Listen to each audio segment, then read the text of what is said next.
Saya mau menanyakan tentang tafsir Quran surah 61 As-Saff ayat 10 sampai 14 tentang sebuah perniagaan yang tersebut hingga ayat 14-nya. Mohon minta penjelasannya, Pak. Dan apakah dari kajian kemarin ini bermuara pada Quran surat As-Saff ayat 10-14 tersebut? Terima kasih. Assalamualaikum warahmatullahi wabarakatuh. Waalaikumsalam warahmatullahi wabarakatuh. Quran surah ke-61 As-Saff di ayat 10 sampai 14. Intinya Allah Subhanahu wa taala memberikan arahan dan motivasi kepada kita untuk bisa mengatur kegiatan kita sehingga memiliki nilai dunia dan akhirat yang terbaik. Ya ayyuhalladzina amanu, hai semua orang yang telah menyatakan beriman. Dan motivasi ini, arahan ini ditekankan oleh Allah kepada orang yang punya iman. Rumus tafsir mengatakan begini: jika ada ayat dalam Al-Quran dibuka dengan kalimat iman, maka di situ iman kita dipertaruhkan. Apakah keadaan imannya kuat atau lemah? Contoh, ada ayat yang pertama dibuka dengan iman, itu surah Al-Baqarah ayat 3. Alladzina yu'minuna bil ghaibi wa yuqimunas shalah. Orang-orang yang beriman itu, yang punya ciri takwa, adalah orang yang mampu meningkatkan sholatnya. Nah, sholat itu indikator keimanan pertama. Semakin kuat sholatnya, ini menunjukkan semakin kuat imannya. Semakin lemah sholatnya, malas sholatnya, ini menunjukkan semakin lemah imannya. Dan saat menunaikan sholat, imannya dipertaruhkan. Artinya kalau ada orang mengaku beriman, ngaku muslim, tapi tidak sholat, maka dipertanyakan keimanannya. Karena itu kata Nabi, atau kama qala Rasulullah sallallahu alaihi wasallam, al-farqu bainal mu'min wal kafir tarkus shalah. Perbedaan antara orang yang sudah beriman dengan yang belum, itu dilihat dalam sholatnya. Orang beriman itu pasti sholat. Orang belum beriman itu tidak sholat. Jadi kalau ada orang mengaku beriman tidak sholat, dipertanyakan keimanannya. Itu rumus. Ada ayat akhlak dibuka dengan iman. Maaf, contoh Quran surah 49 di ayat yang ke-11. Ya ayyuhalladzina amanu la yasra qaumin qaum. Hei orang-orang yang telah merasa beriman, jangan saling mencela. Artinya kalau ada lisan orang beriman, mengaku beriman, digunakan mencela orang lain, maka pada saat yang bersamaan dia sedang merendahkan imannya. Awas, hati-hati. Karena itu kata Nabi apa? Perkara lisan. Man kana yu'minu billahi wal yawmil akhir, ya, falyaqul khaira au liyasmut. Siapa yang merasa beriman pada Allah dan hari akhir, maka imannya akan menuntun lisannya berkata yang baik. Kalau tak bisa mengeluarkan yang baik, dia diam. Jadi dalam Islam itu perkara bicara saja itu menentukan iman. Orang beriman itu terukur bicaranya. Ada manfaat, ada kebaikan. Jadi kalau ada orang mengatakan beriman, seringkali keluar kotor dari lisannya, ini menunjukkan ada persoalan dalam imannya. Nah, ayat ini di As-Saff Quran surah 61 ayat 10 sampai 14 itu dibuka dengan kalimat iman. Ya ayyuhalladzina amanu hal adullukum ala tijaratin tunjikum min adzabin. Hei orang-orang yang beriman, mau nggak aku tunjukkan? Ini bahasa balaghah.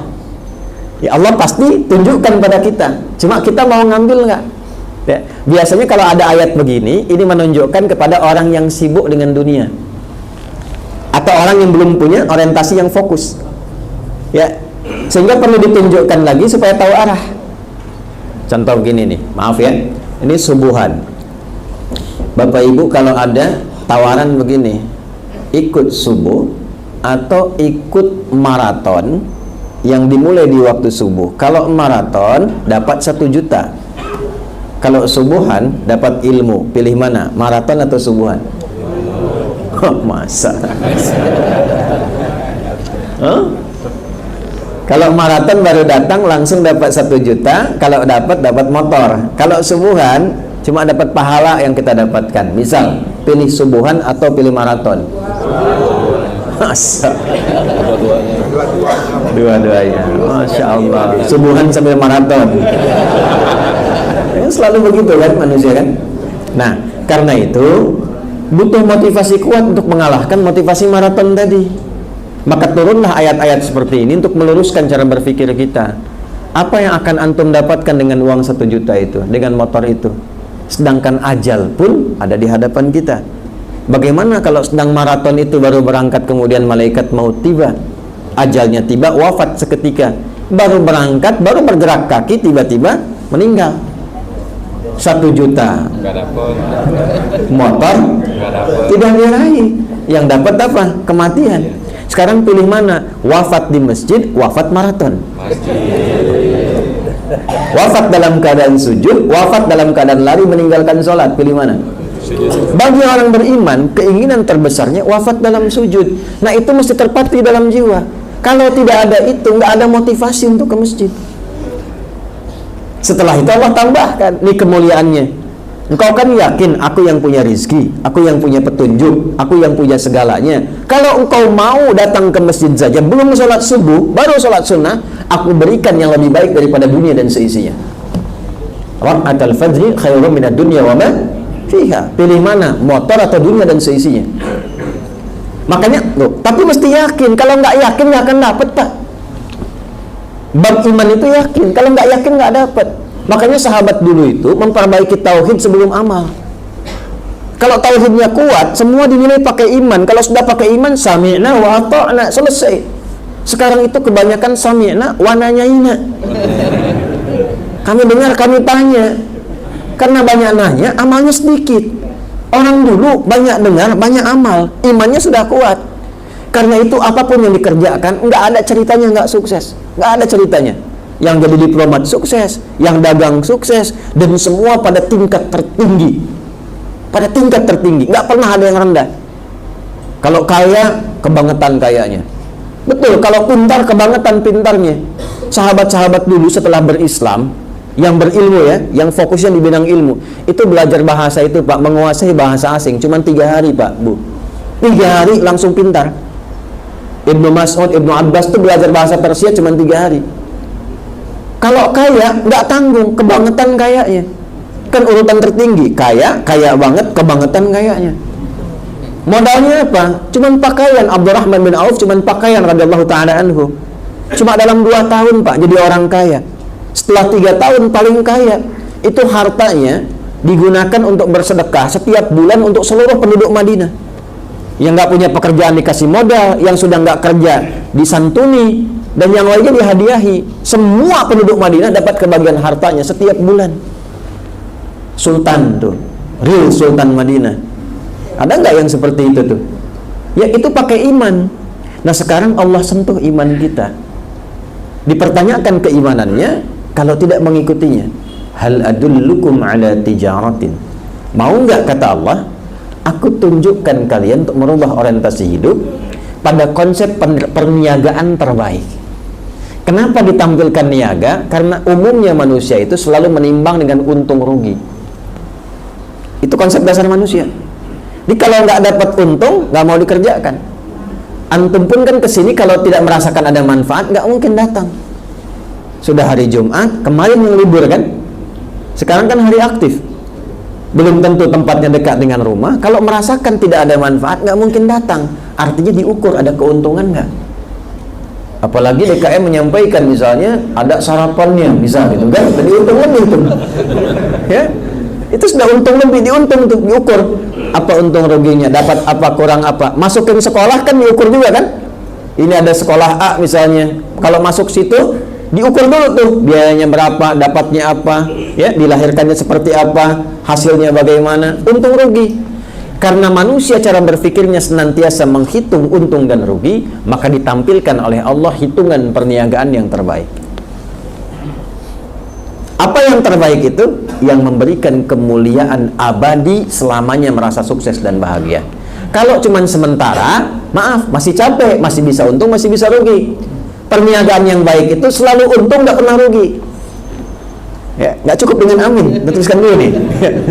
Ya, coba kalau Anda bisnis pilih mana? Kadang untung, kadang rugi, atau selalu untung nggak pernah rugi? Nah, selalu untung nggak pernah rugi. Itu kalau dapat itu yang paling ideal, dan belum tentu orang bisa dapat begitu. Bapak Ibu jualan kadang-kadang untung, kadang-kadang rugi kan? Tapi ini selalu untung, nggak pernah rugi. Bagaimana cara berpikirnya? Kita menempatkan diri kita pada konsep kehidupan abadi yang selamanya akan begitu, nggak pernah berubah. Dan itu hanya terjadi di akhirat, tidak di dunia. Dunia itu situasinya fana, selalu berubah. Wa tilkal ayyam nudawiluha bainan nas. Roda kehidupan dunia itu kadang di atas, kadang di bawah. Kadang senang, kadang-kadang sedih. Karena senang mendapatkan syukur, sedih untuk bersabar. Konsepnya begitu. Jadi antum pun kalau usaha itu nggak akan untung selamanya. Ada kalanya mendapatkan ruginya. Kenapa? Karena hukum dunia. Dunia itu tempat ibadah. Kalau untung terus, kapan sabarnya? Gak pernah antum merasakan nikmatnya sabar. Sedangkan yang dekat dengan Allah itu karena sabar. Innallaha ma'as sholihin.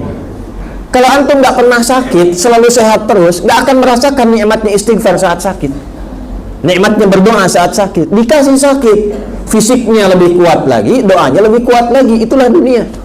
Tapi kalau antum gak pernah pengen sakit, ya, gak pernah pengen rugi, selalu pengen nikmat, gak capek hidupnya, itu di akhirat. Hukum akhirat itu selalu sama sifatnya, gak akan pernah berubah. Artinya nikmat saja. Tapi kalau sakit, sakit terus.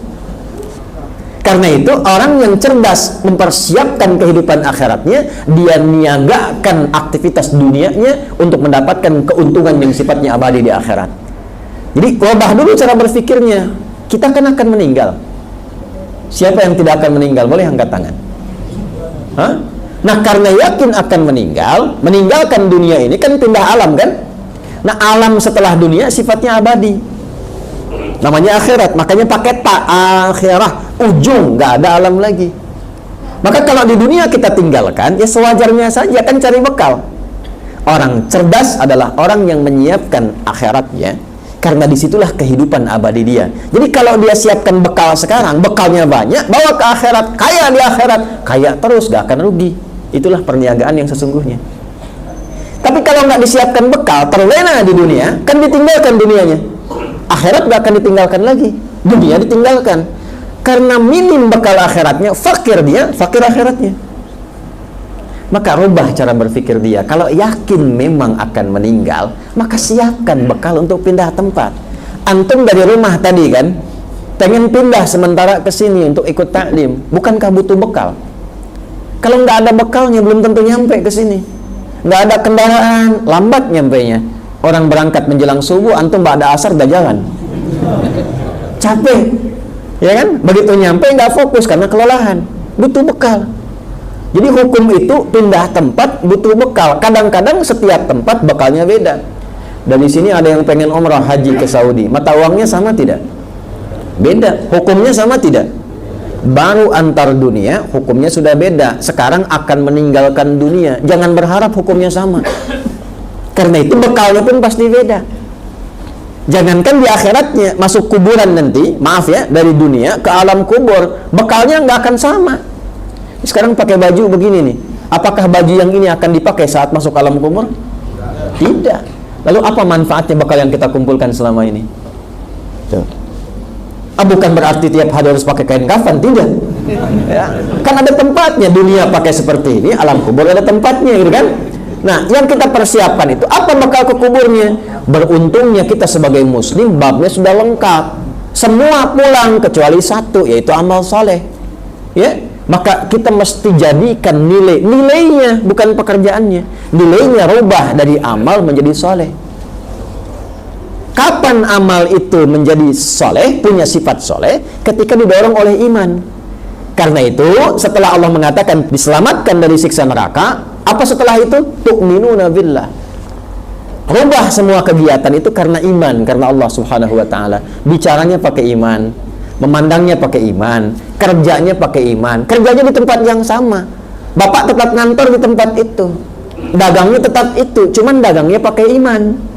Kalau dagang pakai iman, gak akan mencuri, gak akan nipu, gak akan nyogok, gak akan korupsi, gak akan terjebak riba. Itu dagang pakai iman. Ketika Anda bergerak keluar dari rumah, dagangnya pakai iman, mengatakan Bismillahirrahmanirrahim, maka semua derap langkahnya menjadi nilai, dicatat dari amal jadi soleh, amal soleh. Bukan cuma amal. Kalau nggak pakai iman, amal saja. Kalau pakai iman jadi soleh. Ketika amal didorong pakai iman, maka berubah amal itu menjadi ibadah, nilainya disebut dengan hasanah namanya.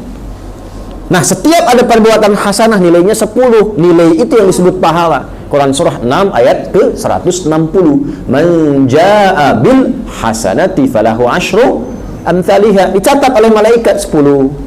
10 itu bukan begini. 1, 2, 3, 4, tidak terlalu sedikit. 1 keduanya 500 tahun, 2 ketiganya 500 tahun. Nah, itu diakumulasikan dalam catatan disebut dengan kitab. Saat meninggal, nanti pulang ke akhirat, kitab itu akan muncul, terlihat. Kata Allah, "Iqra kitabak, kafa bi nafsika al-yawma 'alaika hasiba." Hasiba itu yang dimaksud hisab. Dan tugas kita itu menjadikan semua perbuatan punya nilai di hadapan Allah. Karena itu setiap amal soleh diawali dengan iman. Contoh Quran 103, "Wal 'asr innal insana lafi khusr illa alladziina amanu wa amilus shalihat." Paham sampai sini? Maka kalau bicara pastikan soleh. Kalau mendengar pastikan soleh. Jangan dikira nggak ada pahala. Kalau ada orang memprovokasi, ingin keluar kata-kata kotor, ditahan oleh kita. Quran surah ketiga ayat 134. Wal kadhiminal ghaidha. Diledek oleh orang ingin marah. Tahan. Nggak jadi itu. Itu dituliskan pahala 10 kebaikan. Kalau pulang, kembali kemudian ke akhirat, disediakan surga di situ. Surganya disiapkan seluas langit dan bumi. Ya, kan ayat 133-nya begitu. Jadi orang cerdas itu dia menyiapkan nilai kebaikan dunianya untuk bekal akhiratnya. Jadi begitu meninggal dunia, dia tinggalkan dunianya. Dunianya sukses juga. Apa dikira Utsman nggak kaya? Kaya. Abdurrahman bin Auf kaya. Nikmat juga hidup dunianya, nikmat, enak, tenang. Begitu pulang nikmat lagi. Jadi dunianya dapat hasanah, di akhirat dikonfirmasi hasanah. Itulah kenapa sering kita berdoa, Rabbana atina fid dunya wa fil akhirati wa qina. Nah, untuk melakukan itu mesti berjuang. Karena itu hidup butuh perjuangan. Kemudian wa tujahiduna fi sabilillah. Caranya adalah niatkan semua kegiatan kita untuk mendapatkan ridha Allah. Itulah fi sabilillah. Jadi orang beriman itu mesti berjuang. Maka dari sekarang Pak, Ibu, saya selalu menyampaikan begini, coba kurikulum kehidupannya itu dijelaskan dulu, tuliskan. Kegiatan saya apa saja selama 24 jam, dari bangun sampai tidur lagi. Kalau ke kantor urutkan lewat jalan mana saja. Berapa? Kalau saya suka begini, ya, saya belum berangkat ke sini, saya tanya, Pak Lutfi dari hotel ke sini berapa lama, jam berapa berangkat? Kita bisa petakan kapan kita bangun, kapan kita sholat, kapan kita zikir, di jalan ke sini dapat berapa ayat, berapa kali sholawat, berapa kali istighfar. Itu sudah terukur. Nanti kalau sudah jadi kebiasaan otomatis. Ya, antum ke kantor kerja belasan tahun, kenapa nggak digunakan setiap jalan berangkat dan pulang untuk menghafal Quran? Begitu pensiun, khatam 30 juz. Bukan cuma khatam jalan. Ya, jalan pulang udah khatam. Jadi begitu pulang ditampakkan pahalanya, pulang dalam keadaan tenang. Jadi meninggalnya pun dalam keadaan enak, hidupnya enak, pulangnya enak. Karena begitu akan meninggal tampak pahala. Itu yang menjadikan dia senyum karena diperlihatkan pahalanya. Ya, itu yang dimaksud Quran surah 89 ayat 27 sampai 30. Ya ayyatuhan nafsul mutmainnah irji'i ila rabbika radiyatan mardiyah fadkhuli fi ibadi wadkhuli. Nah, wadkhuli jannati itu ditampakkan keindahan-keindahannya. Di orang saleh itu ketika akan meninggal ditampakkan hasil amalnya, itu yang dimaksud wadkhuli jannati. Makanya pulangnya ada yang senyum, ada yang sujud. Ya, Masya Allah. Semoga kita termasuk digolongkan orang-orang demikian. Allahu a'lam bishawab. Eksis sampai dengan masa depan, maka wariskan ke masa depan itu tulisan-tulisan dari karya kita yang paling baik. Tidak ada yang terbaik kecuali menyampaikan pesan-pesan yang dimuliakan oleh Allah Subhanahu wa taala. Teman-teman juga begitu. Ya, yang di birokrasi, yang di kedudukan, yang di harta dan sebagainya. Ya, bukan sekedar kita jalani sebagai profesi. Kalau bisa jadikan legasi, bikin kebijakan. Ya, buat kreativitas, bikin inovasi, tulis supaya satu saat dikenang. Saya pernah mengalami ini, diwariskan, minimal anak cucu bisa baca. Oh, dulu saya kenal kakek itu begini, ya, bukan cuma lihat fotonya, ya kan? Wah, kakek ganteng juga ya. Oh, ternyata pernah main sinetron, ganteng-ganteng serigala, gitu kan? Dia repot juga. Ya. Kita bikin tulisan lebih bagus, terukur, ya. Balik, allamal insana ma lam ya'lam. Kemudian yang kedua, selalu berusaha berinovasi untuk menemukan sesuatu yang baru. Ya, jangan pernah terpaku pada satu hal. Cari sesuatu yang baru, bikin kreativitas sehingga lebih berwarna. Nah, cara menemukan ilmu yang baru itu kita sampaikan, itu kuncinya dua. Satu, rajin mendekati Allah, ya kan? Kita sudah ambil dalilnya di Quran surah 18 ayat 65, ya kan? Fawajada 'abdan min ibadina atainahu rahmatan min 'indina wa 'allamnahu min ladunna ilma. Khadir yang dimaksud di situ. Abdan itu sifat bagi orang yang rajin ibadah. Nah, biasanya ini catat rumus ya. Ini saya belum pernah kasih rahasia nih, tapi pagi ini rahasia di antara kita nih ya. Kita bagi dikit nih. Jadi di Quran itu nabi saja itu panggilannya itu dibagi 3 oleh Allah. Oke? Bagi berapa? 3. Untuk panggilan ya, bukan penyebutan nama. 1 nabi, ya ayyuhan nabi. 2 rasul. Ya? Yang ketiga abdun. Kalau misinya adalah pesan untuk menyampaikan informasi di lingkup pribadi dan keluarganya. Ada yang sifatnya khusus, ada yang bisa kita tiru. Itu panggilannya biasanya nabi. Tapi kalau sifatnya informatif untuk semua, informasinya semua akses, itu rasul. Jelas? Tapi kalau disebutkan sifat ibadah beliau yang demikian tinggi, itu panggilannya abdun. Menariknya, tidak ada satupun nabi dalam Al-Quran yang disebutkan kata abdun kecuali bersanding dengan keistimewaan. Ya, pokoknya kalau sudah abdun pasti nikmat, ni'mal abdu innahu, dan seterusnya. Ya, Nabi Muhammad itu saat diundang Isra dan Mi'raj, hal tertinggi yang belum pernah dialami para nabi dan rasul sebelumnya, itu panggilannya bukan rasul, bukan nabi, tapi abdun. Subhanalladzi asra bi abdihi, bukan bi rasulihi, bukan bi nabihi. Jadi ternyata Allah naikkan derajat kita itu, ditambah gitu, itu saat kita menghamba. Makanya sering saya katakan, kalau kita rajin sujud menunduk, Allah pasti mengangkat. Tapi kalau orang banyak mengangkat, Allah pasti tundukkan itu. Ya, pasti ditundukkan dengan cara apapun. Nah, jadi termasuk rumus ilmu pengetahuan, kalau ingin ditambah ilmunya, Allah kasih tambahan, maka naikkan status abdunnya. Dan di Quran, amalan seorang abdun itu selalu dibuka dengan iman. Iman dulu, baru amalan, baru jadi hamba. Contoh, sholat itu deklarasi keabdunan kita, penghambaan kita pada Allah. Deklarasi pertamanya dalam sholat. Karena itu kita katakan iyyaka na'budu wa iyyaka nasta'in. Ya Allah, kami sekarang menghamba sebagai abdun. Kan? Dan kami mohon pertolongan darimu. Itu pertama kali kita katakan dalam sholat. Kalimat sholat itu dibuka dengan iman. Pertama kali di Quran. Al-Baqarah ayat 3. Alladzina yu'minuna bil ghaibi wa yuqimunas sholah. Iman dulu baru sholat. Nah, kalau sholat konsisten, imannya diisi bagus, itu persamaannya ilmu diberikan. Di mana ditemukannya? Di Quran surah ke-58, Tarawih semalam, Al-Mujadalah. Di ayat yang ke-11. Ya. Iman dulu, ya ayyuhalladzina amanu, ya kan?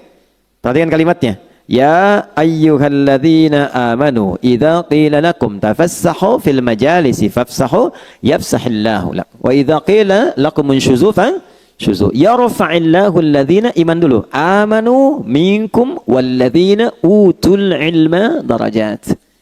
Kalau iman naik, ilmu pasti ditambah. Pasti itu. Ya, itu sudah rumus. Nah, jadi yang pertama kita coba tingkatkan keimanan pada Allah, rajin sholat. Sholat, ya, nanti pasti akan ditemukan hal baru. Yang kedua, ikuti petunjuk Nabi. Misal, kalau mau belajar, ikuti petuah dari Nabi. Begini cara belajarnya. Keluarkan kitabul ilmi. Kalau mau bisnis, ikuti pola bisnis yang ditunjukkan Nabi. Kalau di birokrasi, di kedudukan, ikuti bagaimana petunjuk Nabi. Ambil value-nya, maka apa yang terjadi? Perhatikan kalimatnya. Al-Baqarah ayat 151. Kama arsalna fikum rasulan minkum yatlu alaikum ayatina wa yuzakkikum 2 wa yuallimukumul kitaba 3 wal hikmata 4 5 wa yuallimukum ma lam takunu ta'lamun. Orang yang cenderung mengikuti prototipe kehidupan Nabi, cara yang Nabi ajarkan, gimana menjalani hidup. Salah satu keistimewaannya, Allah kasih pada orang itu apa yang belum ia ketahui. Cobain. Nah, teman-teman di serse misalnya kan, kehakiman dan sebagainya, kadang-kadang mau nyelesain kasus susah tuh, mau nemukannya. Sholat, minta petunjuk. Ya, tiba-tiba selesai ketiduran, mimpi, dapat. Tiba-tiba dapat pencerahan kemana arah. Itu bisa terjadi. Di bisnis begitu. Ya, begitu diikuti polanya, Abdurrahman bin Auf tuh dari mana sih modal pakaian datang ke Madinah? Dalam 3 tahun kok jadi orang kaya, kemudian valuasi hartanya di awal sampai 923 miliar dolar. Dihitung sekarang itu. 14.700 triliun. Nabi wafat, kita coba riset itu kurang lebih valuasinya 72.000 triliun. Ya. Dan termasuk satu di antara 10 orang masuk surga. Dan selalu punya kreativitas yang baru, yang nggak dikerjakan orang. Orang pilih yang ini, beliau menemukan yang baru. Orang sudah mau deketin yang baru ini, beliau sudah pergi ke kreativitas yang lain. Jadi hebatnya, itu yang dikerjakan orang, itu beliau sudah 2-3 kali 10 step berada di depan. Ya, jadi bikin kreativitas baru, punya inovasi, orang belum ada. Begitu orang ngikutin, ini sudah mengerjakan yang baru lagi. Jadi pantas jadi yang paling unggul di bidangnya. Khalid bin Walid di militer begitu, selalu punya strategi baru. Ya, bayangkan. Ya, kebayang nggak? Belum saya ceritakan dia. Dia melawan Persia coba. Pasukan ratusan ribu, 100.000 pasukan. Beliau cuma bawa 10.000. Itu menemukan strategi baru. Jadi ada seorang di barat itu sampai kemudian meriset bagaimana seorang Khalid itu bisa menjadi jenderal paling unggul di lapangan. Itu dilihat gitu. Dan itu terjadi utamanya setelah masuk Islam. Sebelum masuk Islam hebat dalam strategi perang Uhud. Setelah masuk Islam lebih hebat lagi. Nah itu jadi bab. Kalau dipelajari bisa sukses di bidangnya. Nah itulah Allamal insana ma lam ya'lam. Nah, yang kemarin kita telah berhenti di ayat 6 sampai 8-nya. Kalau sudah sukses jadi apapun. Nih, jadi ilmuwan, jadi ulama, kan? Pebisnis kaya, yang kedudukan jadi jabatan, jadi jenderal, macam-macam birokrasi, udah jabatan tinggi. Kalla, jangan pernah terjadi. Innal insana la yatgha. Jangan pernah terjadi munculnya potensi-potensi menyimpang, bersikap berlebihan. Ar-ra'ahu istaghna, karena sudah merasa lebih dari sebelumnya. Karena pasti peningkatan sesuatu akan merubah karakter dan gaya hidup. Bab gaya kan sering saya ulang begitu, F1 sama dengan F2. Dikonfirmasi di fisika, metafisik itu dengan fisika dekat. Ya, orang kalau gayanya pelan, nggak kedengaran pukulannya. Tapi kalau kencang, bunyinya kencang. Ya. Sama, harta kan sering saya katakan, kalau masih punya 10.000 masih bisa dibagi 2. Nah, makan yuk, gitu ya. Ayo, di mana? Warung Jackie Chan depan, ya, misal ya. Makan 10.000 tuh, berangkat sama Ihsan. Begitu nyampe sana, Ihsan bilang, aduh saya nggak bawa uang. Tenang, kita bagi 2 nih, 10.000 bagi 2. Tapi ketika Mus'ab sudah punya 1 miliar, bisa nggak bagi 2 sama Ihsan tuh? Belum tentu, karena sudah berbeda, kualifikasi sudah lain, itu merubah. Jari bawaan sudah beda, wibawa sudah lain, karakter sudah tidak sama. Normal, nggak apa-apa. Quran bilang nggak apa-apa. Yang dijaga itu jangan berlebihan. Gitu.